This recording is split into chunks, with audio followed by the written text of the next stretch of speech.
Welcome to the CX Files. I'm Peter Ryan. The shift in consumer contact channels has been pronounced over the past decade. More end users are choosing to move away from voice to more contemporary communications mediums. One of these is video chat, which is being supported by a growing number of enterprises in order to provide customers with a virtual face-to-face experience. In fact, Ryan Strategic Advisory's latest research indicates that roughly a quarter of enterprises in key demand markets are deploying video as a CX channel. To explore the topic of video chat, we're joined this week by Tariq Alinur, the founder of Brayn CX and a longtime proponent of using video in the customer management environment. The CX Files is delighted to welcome this week Tariq Alinur from Brayn CX. Tariq, thanks for taking some time to chat today with us. Thanks, Peter, and thanks for having me on. I always enjoy your topics and the advisory service you offer, so I'm really honored to be a part of this. Thank you. Oh, the honor is ours, Tariq. And, chat is, I think, an appropriate term for what we're going to be talking about today, because our discussion is going to be centered around the CX opportunities as it relates to video chat. And before we get into this, I thought a good starting point, a good point of reference would be to find out a little bit more about yourself and Brayn CX. The first time you and I had the pleasure of meeting was about 2 years ago in Durban, South Africa at an outsourcing conference. And I know you were doing some work in the airline industry at that point, but since then you've evolved and you have moved into your current role with your own company. Let's hear a little bit about it. Sure, thank you. Well, I've been in the BPO space for over 30 years. I was the founder of India's first BPO company back in 1999. So not to date myself, but this is something I've been doing for quite a while. And it's been really interesting to see how the CX space has changed over these last 30 years. And one of the reasons that I decided to get into this business that I'm in today is because of we're getting to this level of convergence with technology, automation, and the human element and how we're mixing that together. And, I had the great honor of working with Spirit Airlines prior to starting my own company. And one of the things that we were really good at was we helped transform the business and moving a lot of customer interaction into self-service channels like SMS texting, WhatsApp as a channel, and chat as a channel. And by doing that, it created a better experience for the guests, and it really helped improve our performance as a company as well. And so from that experience, I've been asked to speak quite a bit on this topic about digital transformation and automation, and decided that, this is really an area that I wanted to focus in. Along that journey, I've had also the opportunity to implement video chat as a service. And prior to working at Spirit, I was with a large cable company, Cable and Wireless in the Caribbean. And we were one of the first, if not the first, I think, in the Caribbean to launch a video chat service for retention. And would love to talk to you about that. But we had some phenomenal success by using video chat from a retention perspective. So, my company, Brayn CX, we're focused on helping companies lower their costs by leveraging automation, AI, and chat and messaging as a channel. And then we believe that when you have a high-touch interaction, a video chat is the best interaction for that, where people can see each other face-to-face. So that's what we do. We provide the technology as well as the people to facilitate those interactions. That's great context, Tariq. Thank you very much. And probably a good starting point, a good point of departure as we get into our discussion about video chat is to find out, as we're moving into 2022, and I don't know about you, I can't believe that we're finishing 2021. This year has literally just flown by. But why do you feel that video chat has become such a big part of the CX imperative? If we're looking at global economies or key consumer economies, what's been the impetus for video chat taking on such a level of importance that it has today? Well, I think the pandemic changed everything. I think we all got very comfortable with working from home and using video conference as a service. So most companies today are using some level of video conferencing, whether it be Zoom or Teams. So I think it changed the paradigm a bit. I think if you look at Apple and Facebook and and Amazon as well, they're all pushing video chat services beyond just FaceTime, and they all have their own devices. So I think we're getting to this convergence of where video chat as a service, or just how we conduct ourselves day to day, is becoming the norm. I don't know about you, but I don't answer my phone anymore. I mean, I just don't, people don't call me anymore. If they do, it's probably a telemarketer. And I think the only times I do answer my phone is when it's a video chat session from my mother or someone I know, or I'm text messaging. And so I think we're at this point now where it's becoming more a part of our daily life. Also, I think nothing beats that face-to-face interaction. When you can see someone, you can build trust in that manner. I think that also, there's a business case for having that visual interaction with someone else. And I think that's part of why you're seeing more of this technology being leveraged today. Okay, and for the full disclosure for our listeners, you and I are doing a video chat as we're recording this right now. And I think that speaks to the level of pervasiveness that video chat's taken on. But to play the devil's advocate here, Tariq, for a second, one thing that I've been picking up the past few months has been an expression that you've probably heard before, Zoom fatigue or video fatigue. Right. Do you think that this concern about the amount of screen time we're spending in our professional lives is going to potentially flip over and start impacting the extent to which people would like to converse with an enterprise or an outsourcer representing that enterprise using video? Because I don't know about you, but when I'm done my workday, I really just want to switch all screens off unless it's my television. Yeah, great point. And, I think it's one of an option. I think that we need to give this an option for a customer to be able to have either a one-way or a two-way video chat where they can see the agent they're speaking to, but they don't necessarily have their video on. But I think it's another option. You have the option to text message now. You have the option to call or to just chat on a website. So I think it's one of several options. I don't think it should be the only option. I think it's just a mix of options to allow a customer to choose their channel of choice. Now, you referenced when we started our discussion today that Brayn CX really likes the idea about video chat catering to a higher touch or a boutique level client or a function that takes on that form. Can you give us some examples of functions or of sectors that you think are particularly well suited to the use of video chat from a CX angle? Yeah, well, you're already seeing this in North America. If you go into Bank of America, they have video kiosks today that are virtual tellers. So you're actually seeing a video teller. So that's been around for several years now. It's not brand new. You go to Hertz to rent a car, there is video kiosks where you can speak with a video chat agent. And then very shortly, you'll start seeing more and more airports. United Airlines has launched video chat at their kiosk. So when you go to the airport, you can scan a QR code and video chat with a gate agent. I think the airline industry is a perfect industry for this. If your flight's canceled, the last thing you want to do is stand in line with the rest of the aircraft for one or two people to help you change your flight or book accommodations. If you can do that through a video chat session, again, I still promote video chat in that environment because there's that level of trust, there's a level of confidence that you have when you're seeing someone. And now you can tap into someone faster and quicker by doing that at the airport. So I think the airline industry, even the hospitality industry, like hotels, we're speaking a lot to various hotel brands about video concierge, where you can check in or call down to a concierge virtually that can take care of anything for you, book a shuttle, you name it. If you're at Disney World, as an example, you may want to coordinate your day, and you can do that through a video chat session. So I think the hospitality sector, the transportation, even fintech, there's a lot of use cases for it. But I think ultimately, when we're having this labor shortages here in the US, it's a great method in order to allow companies and brands to augment their staffing challenges by using a video chat agent. And so I think we're finding a lot of traction because of that reason as well, for companies to be able to augment their staffing with a virtual agent.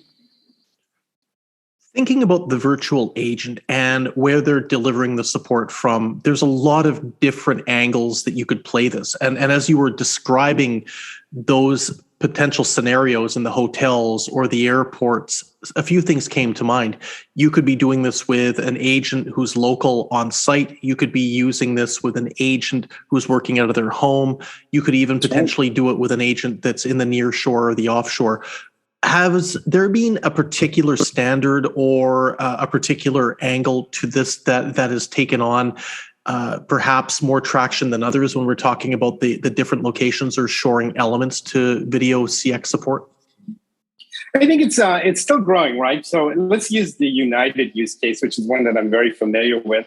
So they have a scenario where you may have 15 agents at a counter that are busy during a booking of a flight or boarding of a flight. Then there's times when there's no flight and they're sitting waiting. So what they're doing in their model is they're augmenting that by having these off-peak time agents who are at the airport move over into a back office and do a video chat or be a video chat agent for another airport or another destination. So that's one use case where they're just getting a better utilization of existing talent. And I think you'll see a lot more of that, be using the current staff you have globally in a better utilized environment. But you're touching on something there that made me think immediately, just in the description you just gave, that this might even have potential for the whole idea about gig CX to be leveraged as well. Yeah, absolutely. I think there's so many new ways that you can move this, even on the offshore side of it, right? We can have agents, a higher number of agents in offshore destinations that are augmenting the staffing requirements here in the US. And, one of the things that we do, and I know we'll probably talk about this, is we hire the best of the best agents. We're making sure that these agents come from concierge level training, former flight attendants, and we try to follow the Disney methodology where, Disney, everyone's a cast member. So you have to train these folks to be almost actors when they're on screen, right? And that's a certain skill and a certain talent as well. So I definitely think there's some huge opportunities there. And you preempted a question I was going to ask, so I'm really glad that we're getting onto this. And let me just give a little bit of background before I pose the question. A few years ago, I wrote a report about video chat and the impetus of using video chat in the CX form. Now, I talked to an organization, a BPO, that was already starting this, and I asked them what was their biggest challenge. And this stunned me because they said it's finding a pool of agents that is willing to be seen on camera by a consumer. They said that they were having real issues in terms of the recruitment process when agents found out that they were going to be seen by an end user on the other end of a screen. A lot of them just said, I want no part of this. Is this something that you found in terms of the recruitment process as you've gone through the idea about implementing CX video chat as a service to your clients? Well, it's not for everyone. You're absolutely right. But, we're in this TikTok generation and Instagram where everyone's a blogger or, posting something on video, right? And so I think maybe 2-3 years ago, that was probably very true. But especially Gen X and this current generation, they are so used to posting things online and social media. And everyone's, getting into the TikTok world that I think that, we found people, especially the younger generation, that really is excited about that, wants to be on camera. They're more, extroverted. And so, it's not for everyone. But again, someone that's been in a face-to-face, let's say, for example, a front desk agent or front desk concierge at the Shangri-La, those types of folks are going to be very comfortable with being seen and how they present themselves. So it may not be right for all of your typical back office type of agents, perhaps, but this is someone that is very comfortable being in front of a camera. And I think that's only growing now in the current TikTok environment. And the profile of agent you've described, somebody with those presentation skills, almost acting skills as you outlined, and somebody with concierge level training, it strikes me that that's a very different profile from a typical contact center agent who might be doing chat or using the telephone. How do you go out and find these people? How do you attract them to work in the CX space? Yeah, and that's actually, we're not positioning this as typical customer service or call center work. We're actually going out and looking for people that want to be a video chat agent. We're talking about it as being on screen or on stage. Again, very similar to the Disney model, right? Where we're looking for candidates that want to have conversations with people. And especially now, given that everyone's been working from home, I think you're finding more and more people that want to stay at home, but continue doing that face-to-face interactions with customers. So we've not really had a challenge, but I think we're tapping into a different workforce that traditionally would not go out and want to do a customer service job. But because of the multimedia environment that we're in today, I think we're tapping into a younger generation that's very comfortable with that. They like working at home. And so I think this pandemic has really shifted the paradigm, and we're finding more people that want to have an opportunity to work remotely. Tariq, every year, Ryan Strategic Advisory sounds the buying community, the enterprises that are looking to take on different CX services.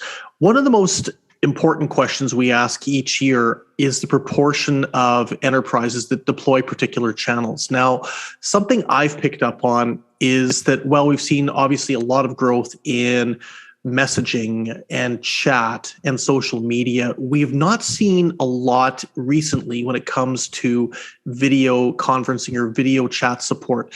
It's stuck between 20 to 25% based on our annual sounding.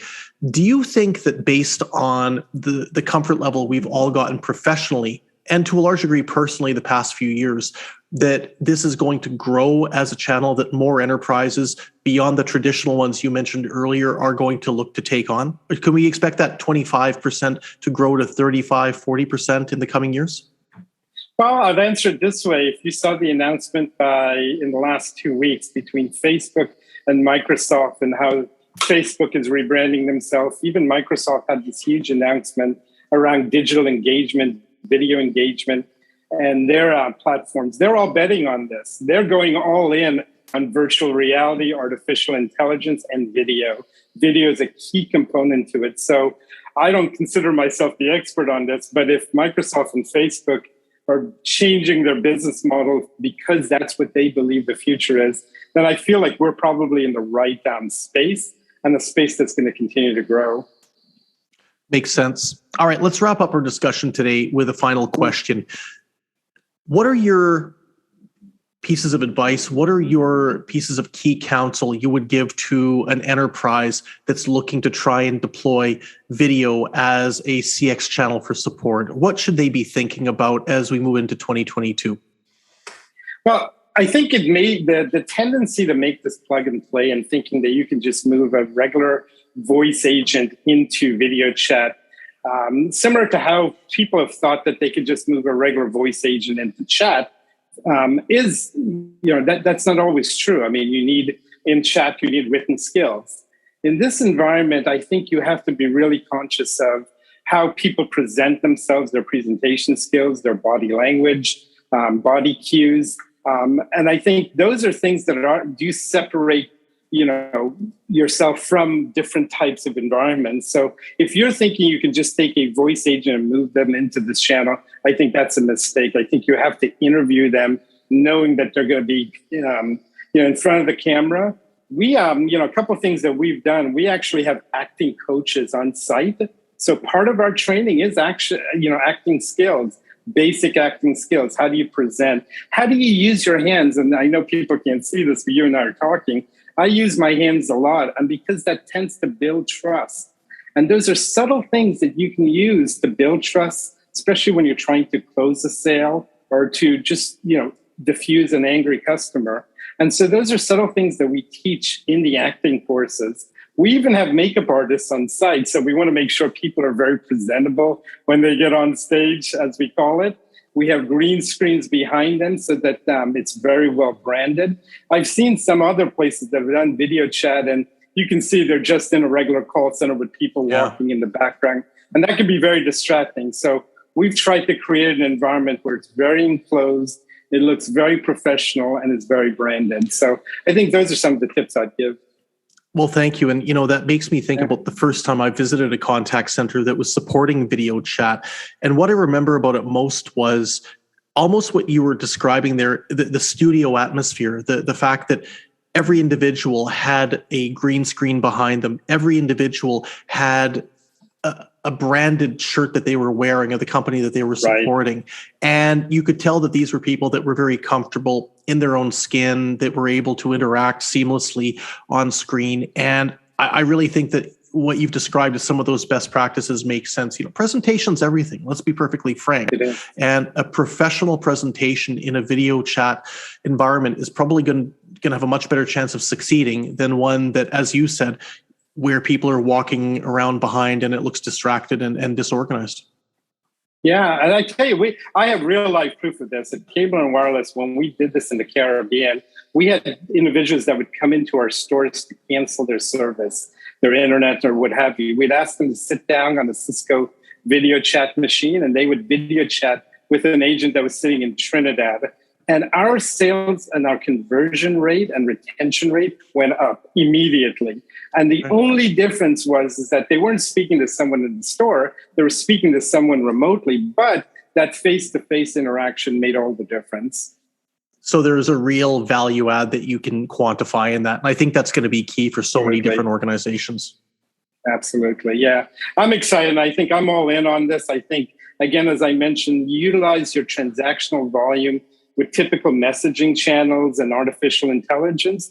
But when you have this high touch type of call, I think giving the client or the customer an opportunity to video chat, I think that's only going to create a better environment and increase your conversion rates, whether it be sales or retention.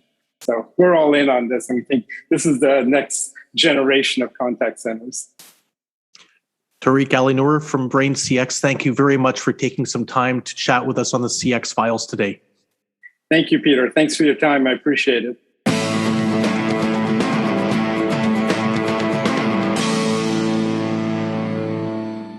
Thanks for downloading the CX Files podcast.